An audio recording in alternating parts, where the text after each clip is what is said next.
Welcome everyone, and thank you for joining us for our supporter thank you event. This is Why You Give. I am Deetra Russell, Executive Director for the Martin Luther King Sr. Community Resources Collaborative, and we are glad that you're with us this evening. The Martin Luther King Sr. Community Resources Collaborative works daily to disrupt generational poverty by creating sustainable pathways to economic mobility and empowering disenfranchised citizens through social justice reform. In keeping with our mission, we are very pleased to share with you a sample of our work that was featured by our partner, the AIB Network.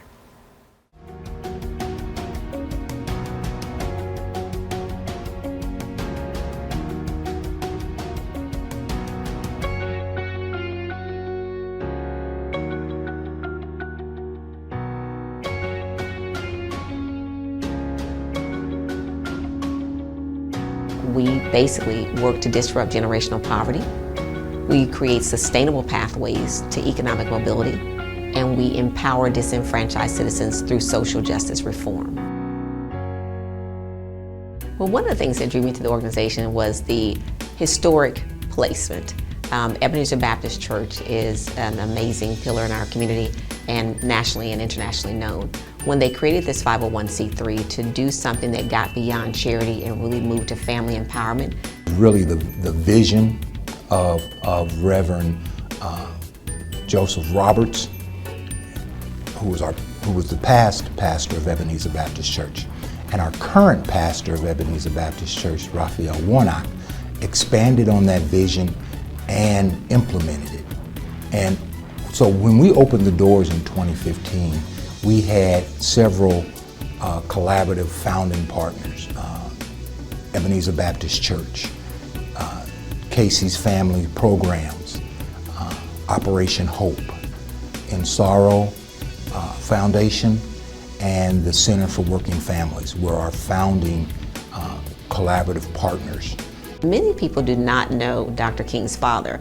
We know all about MLK Jr., but Martin Luther King Sr. was the pastor of Ebenezer Baptist Church for over 44 years. He was one of the people in the community that served on a bank board. He was a member of the NAACP. He led a voting rights march when Dr. King was just a child. So he was the real impetus. He and his wife instilled in Dr. King all the things that we saw him carry out across the world and the impact that he made. So Dr. King's father, who is affectionately called Daddy King by many people who were in the church at that time frame, was what they called a one-stop shop. He was the man that if you had any issues with your family, financial issues, or any other thing that you needed that would impact your family, he was the go-to person for that. This building in itself, the Martin Luther King Sr. Complex, was really designed such that we could bring a lot of the many services that people could get from him or direction from him in one location and co-locate those services. So we tried to accomplish what this one amazing man did in his career with the support of obviously of his church members and other church leaders and community individuals. We tried to put something together that would give that same sense of confidence of helping you move forward in life. So what we created was an organization, the Martin Luther King Sr. Community Resources Complex and the Martin Luther King Sr. Community Resources Collaborative. So the building is the location where we do the work.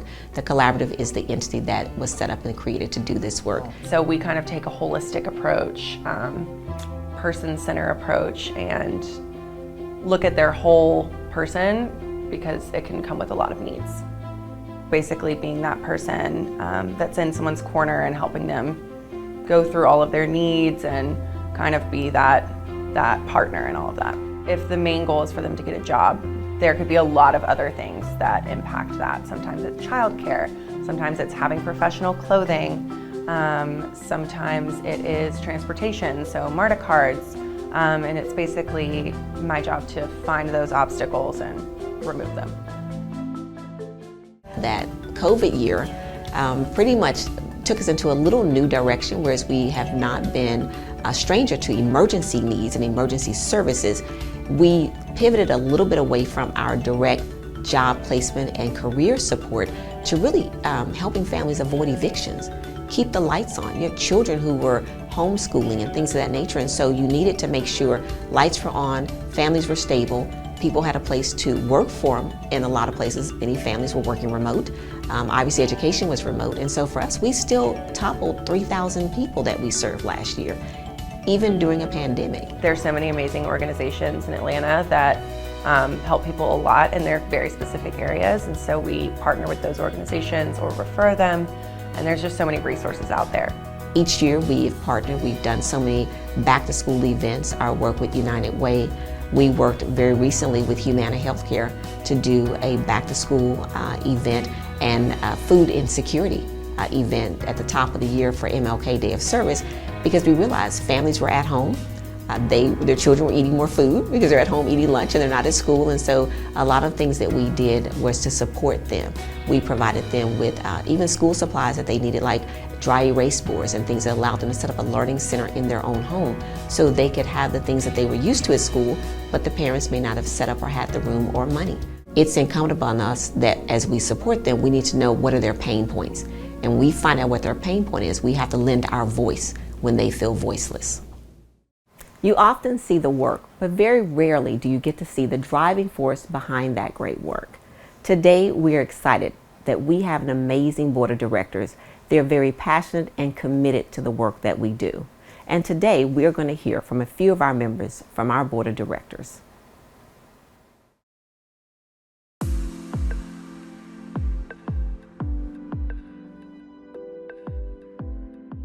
My neighbor, Priscilla Borders, was the governess at one point, and she was aware of my desire to become more involved with, community initiatives, making a difference in our community, and, some sort of being a volunteer work.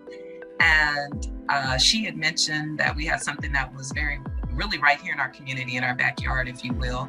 As I mentioned, I'm a resident of Fourth Ward, really the MLK neighborhood, and I live right in the shadows of the MLK collaborative location in Ebenezer Church. I was asked to join the board by one of my neighbors, PJ Borders, and primarily because she knew of a lot of the activity that I've done in the Old Fourth Ward in and around the historic district. I was formerly an NPU leader. I'll probably be the NPU Neighborhood Planning Unit in Atlanta, a leader within that organization. And it's an organization that deals with planning of neighborhoods. It was a system put together by Maynard Jackson back in the 70s, so that the neighborhoods can have some impact on what's happening in and around them. So I was asked to be on the board with that. Because of that leadership role, she thought that I would be a good addition. And I looked at some of the accomplishments and whatnot of the board, and thought, okay, well, this aligns with my own mission, and that has to deal with homelessness, children, and African Americans, and making sure that we are representative of ourselves in a good way, and able to bring those that may not be as lucky as us, bring them up and move forward.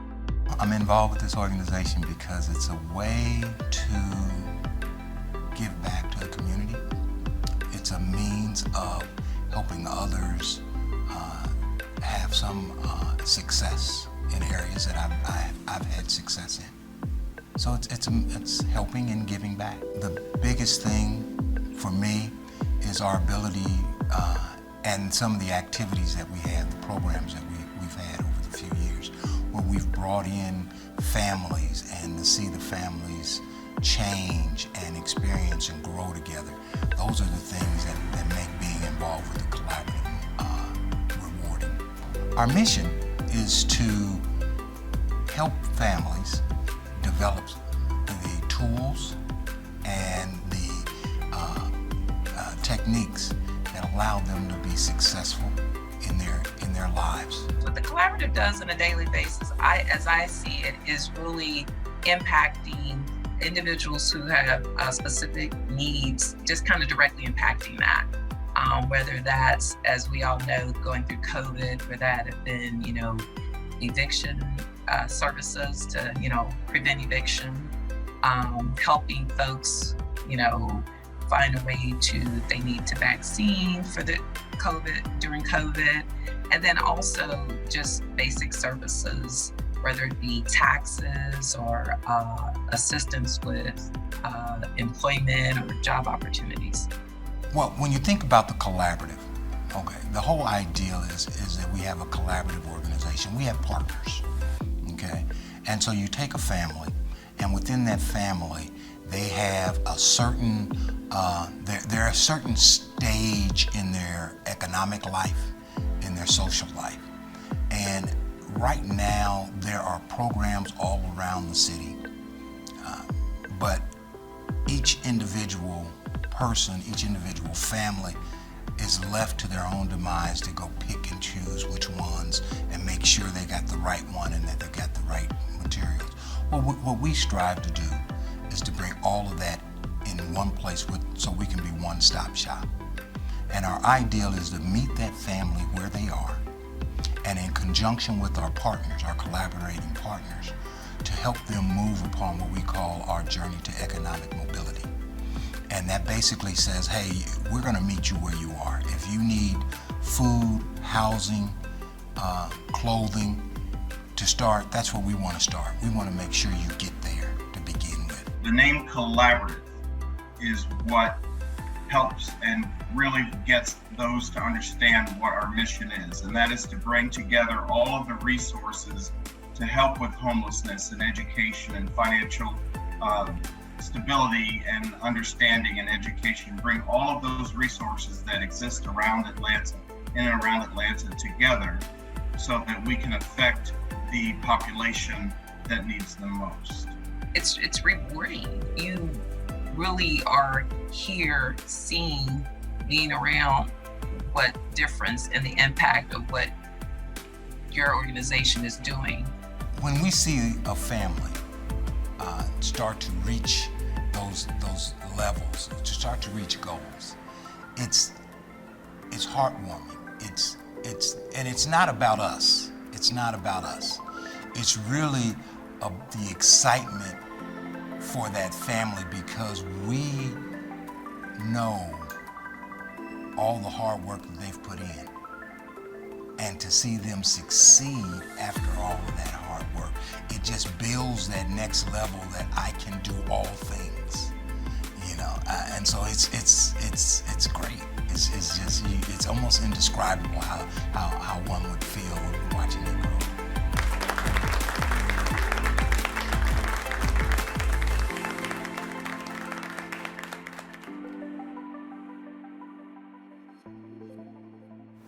It is true. The real reward is actually in serving our community. We have amazing program participants who have gone through amazing journeys with us, not just this year, but in years before. And so we are excited that many of them have decided to write in and share their journey and their stories with us. We now want to share some of those stories with you.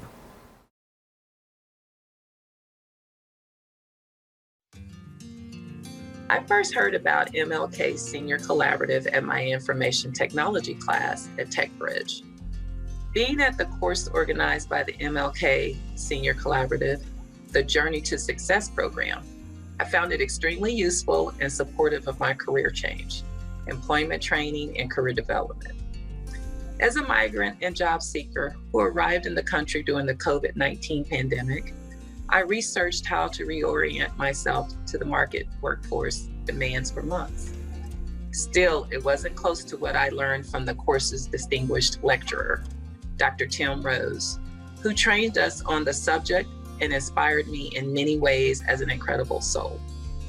MLK Senior Collaborative Journey to Success program helped me understand the basic knowledge and practices of career development, setting goals, gap analysis, creating career development plans, and having a roadmap for the future. Lastly, the financial literacy program tremendously enabled me to understand how to establish and maintain a good credit score, the advantages and disadvantages of home ownership, and the steps to become a homeowner. Additionally, guest speakers at each program session added more excitement, new perspective, experience, and knowledge. I highly recommend this program to job seekers, new migrants, and those who want a successful career change, career training, and development. This next letter is from Mr. Stevens. He participated in our rental assistance program that was benefiting individuals affected by the COVID-19 pandemic. Ms. Stacy was very helpful and assisted me in a very timely manner. She stayed in contact with me and helped me to know where my rental application was. She helped my leasing office to get my verifications complete and emailed to her. She helped me find other resources for me and my family after we had COVID. She also connected us to some services to help with my mom. She has been such a help to me and my family. Where I was in life before was a middle-class family with a great income. Due to being affected by COVID, it changed everything. I can't work anymore due to post-COVID health conditions, and the rental assistance program has helped my family tremendously. Good afternoon. I want to say thank you so much for the opportunity to help get knowledge and skills through the very helpful programs that take care of and help people who are not able to pay for it. I'd say that everything in this program is challenging, but that it's helped me with time management and to focus on the goal. I've heard about it from Lauren, my social worker. Thank you, and God bless everyone in this program with best wishes from my heart.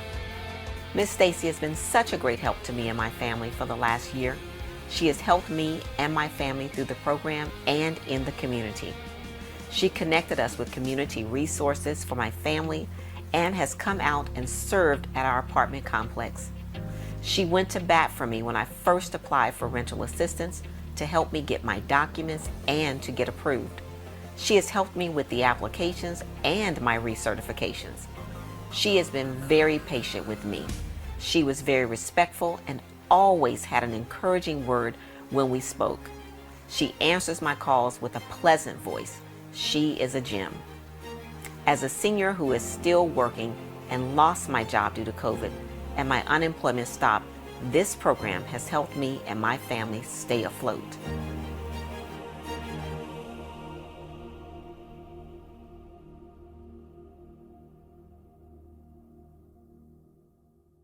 You've seen the work that we do.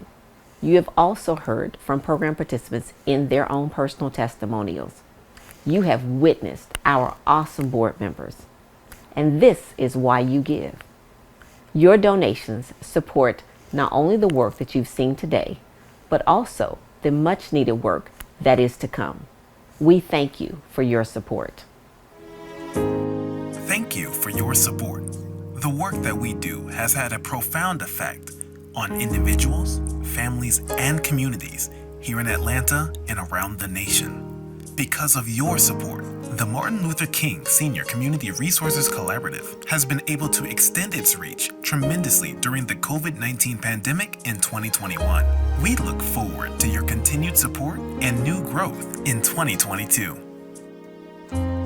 For more information, be sure to visit us online and follow us on social media. Follow us.